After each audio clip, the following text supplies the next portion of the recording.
Welcome to the deep dive. Okay, let's jump straight into the 2025 BAFTA Television Awards. Sounds good. We've got a bunch of news summaries here, and well, our mission is this sort of unpack what these wins, these moments, really tell us about British TV right now. Right, and it's immediately striking how certain shows seem to capture the public imagination this year. Totally. And, I mean, top of that list has to be Mr. Bates versus the Post Office. It nabbed the BAFTA Television Special Award and Best Miniseries. Yeah. It's not just fiction, is it? It's based on real events, and wow, did it hit a nerve. Huge audience reaction. Absolutely huge. And that connection, I think it really suggests audiences are looking for these stories, stories about injustice, resilience. Real people. Exactly, real people. Maybe looking for narratives with a bit more purpose. Could be. Okay, so shifting from that big ensemble story, David Tennant, Best Leading Actor for Rivals. Playing Lord Tony Battingham. A familiar face, obviously, but this role seemed like a good showcase for him. Yeah, his win, it sort of acknowledges that established talent, which, you always expect to see some of that at the BAFTAs. Sure. But it's interesting to put that alongside some of the, let's say, less predictable results. Definitely. Like Mikey Madison winning Best Leading Actress for Anora.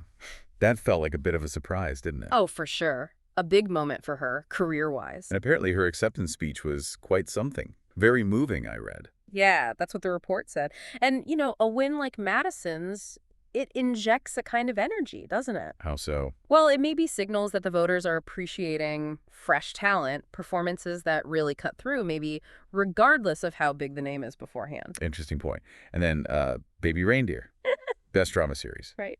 The summaries are calling it a poignant exploration of personal and societal challenges. Yeah. Sounds quite heavy, but impactful. Exactly. And it shows, I think, that the industry is willing to tackle difficult stuff, complex subjects. Which often makes for the TV everyone ends up talking about. Precisely. Those are the shows that tend to stick with you.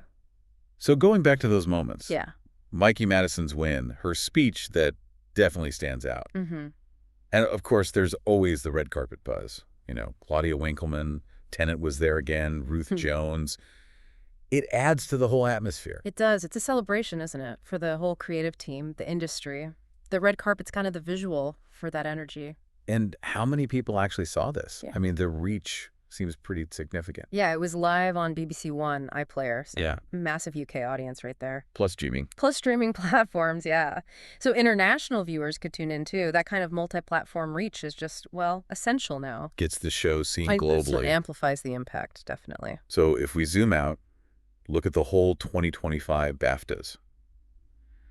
It really feels like it highlighted a real mix in British TV. Lots of diverse talent, different kinds of compelling stories. Yeah, you had that balance, didn't you? Honoring the established names like Tennant, Right. but also that excitement around unexpected wins like Madison.